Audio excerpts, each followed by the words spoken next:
May 9th, 1998. At night, we played poker with Scott the guard, alias and Steve the researcher. Steve was very lucky, but I think he was cheating. What a scumbag. May 10th. Today a high-ranking researcher asked me to take care of a new monster. It looks like a gorilla without any skin. They told me to feed them live food. When I threw in a pig, they were playing with it, tearing off the pig's legs and pulling out the guts before they actually ate it. May 11th. Around 5 o'clock this morning, Scott came in and woke me up suddenly. He was wearing a protective suit that looks like a spacesuit. He told me to put one on as well. I heard there was an accident in the basement lab. It's no wonder. Those researchers never rest, even at night. May 12th. I've been wearing this annoying spacesuit since yesterday.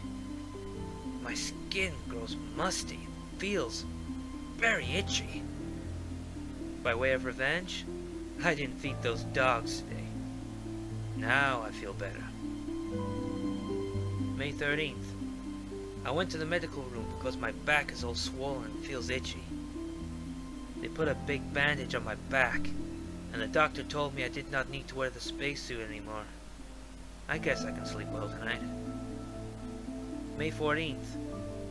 When I woke up this morning, I found another blister on my foot.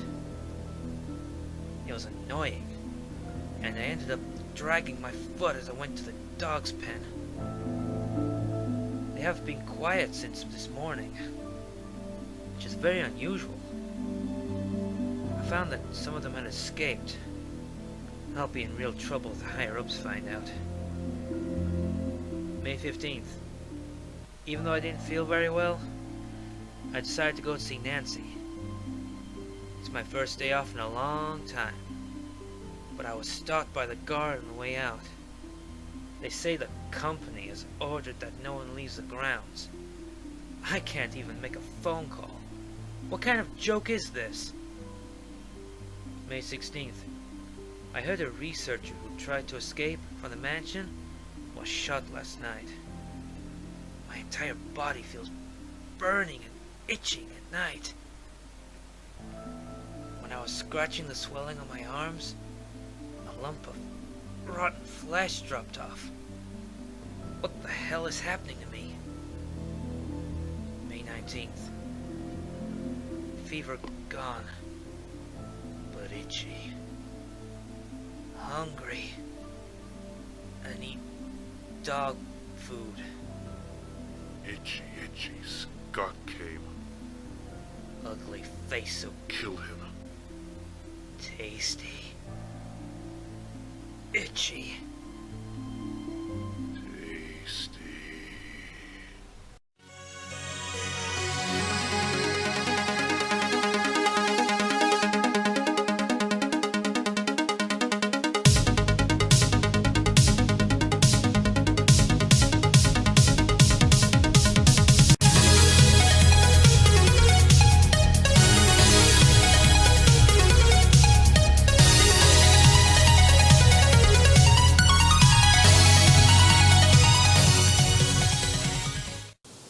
So apparently this feels like a marathon, I guess, right? So the way I started things off a couple months ago was that I started off with my favorite Resident Evil game, which was Resident Evil 2.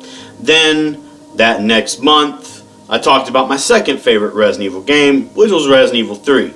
So don't worry, I know I have subscribers out there that are not Resident Evil fans. Don't worry, this is the last one, I assure you. So, why not end everything by talking about my third favorite Resident Evil game? Because, well, why not? This actually needs to be talked about. And what might be my third favorite? Well, that's going to have to go to Resident Evil 1. But not just any Resident Evil 1. Most people would probably be like, oh yeah, Onyx has got to have love for the remake, right? Well, yeah, Resident Evil 1 HD remake, remastered, whatever you want to call it. Yeah, it's a great Resident Evil game. It is. It's absolutely amazing. It's really good. And I do recommend a lot of people to try out that remake. But my favorite Resident Evil, in terms of my third favorite, would have to go to Resident Evil 1 Director's Cut. That came out for the PlayStation. Yeah, the Resident Evil game that started it all. From the corny voice acting. What is this? Stop it! Don't open that door! What is this? What is it? Blood. Hope this is not Chris's blood. What is it? What is it? What is this all about? I can't figure it out at all. Here's a lockpick. It might be handy if you, the master of unlocking, take it with you. That was too close. You were almost a Jill sandwich. To the weird puzzles that started.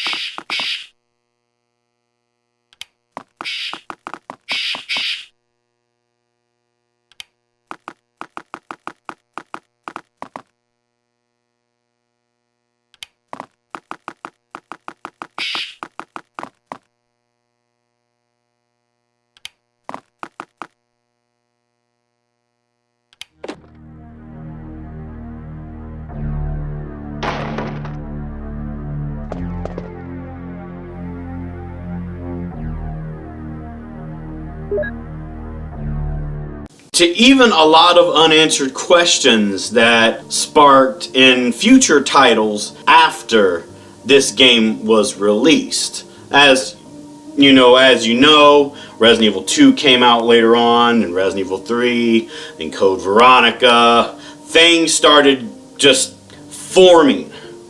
I'd say things started forming the most around after Resident Evil 2. That's when theorists started coming and putting things together. That's where I believe Resident Evil theorists started to become born. Was after Resident Evil 2. Because, well, if you think about it, would you have really thought into Resident Evil, the franchise, after just that one game? I mean, really, just be honest with yourself here. But why continue talking about the game when I can also show you, right?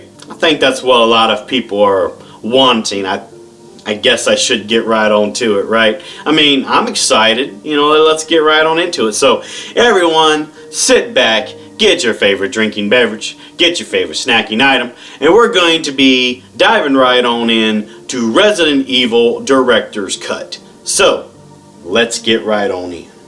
Resident Evil, also known as Biohazard, is a survival horror video game developed and released by Capcom for the PlayStation in 1996, and is the first game in the Resident Evil series, as you may have guessed. Did you know that Resident Evil was Capcom's best-selling debut game? Oh yeah, it's true. It had sales of over 8.5 million copies worldwide. Crazy, isn't it? Now, the game's plot follows Chris Redfield and Jill Valentine, members of an elite task force known as STARS, or Special Tactics and Rescue Service, led by Albert Wesker, as they investigate the outskirts of Raccoon City following the disappearance of their team members.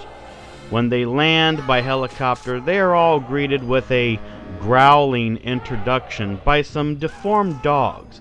They take shelter in a mansion close by. They soon become trapped in the mansion and find out it's infested with zombies and other deadly creatures. The player, you, having selected to play as Chris or Jill at the start of the game, must explore the mansion to uncover its deadly secrets. Now, just for the record, there is a difference in story, events, both with their own unique abilities depending on the character you play as. Jill has more firepower and possesses a lockpick that enables her to access areas and items easily, as well as an inventory large enough to hold up to 8 items. But Chris has limited firepower, but is more durable in terms of taking damage from enemies, and a smaller inventory that can hold only 6 items. The game has supporting characters as well. Barry Burton, Alpha Team's weapons expert who provides Jill with additional firepower. Rebecca Chambers, a surviving member of Bravo Team who supports Chris with her medical expertise. Albert Wesker, the captain of Stars and leader of Alpha Team. And the little chicken shit Brad Vickers, the helicopter pilot who sends transmissions to them as he tries to find them, the stars, in the helicopter. You got all that? Good. I won't spoil too much, but I will at least tell you the events you should be aware of. On July 24th, 1998, when a series of bizarre murders occur on the outskirts of the midwestern town of Raccoon City, the Raccoon City Police Department STARS team are assigned to investigate. After contact with Bravo Team is lost, Alpha Team is sent to investigate their disappearance. The player character eventually learns that a series of illegal experiments were being undertaken by a biomedical company that goes by the name of Umbrella Corporation. The creatures roaming the mansion and its surrounding areas are the results of these experiments, which have exposed the mansion's personnel, various animals, and insects to a highly contagious immunogenic biological agent known as the T-virus. The game has different puzzles, interesting dialogue, and yes, you must learn the arts of survival if you are going to complete this game. I'll admit that the voice acting in this game is very bland and is either poorly acted or overacted, but does it really take away from the survival experience? Honestly, no. Things aren't as they seem, and it's time for you, the player, to go find out the secrets of the mansion and escape alive. So everyone, thank you so much for watching. If you enjoyed what you saw today, click that like button, leave a nice positive comment down below. Let me know your initial thoughts when you started playing Resident Evil 1, if you even have. And if you haven't played Resident Evil 1 Director's Cut, would you actually play it now that you've actually seen this review? So, as always, thank you so much for watching. I'm your friendly neighborhood gaming machine, and I'll see you next time.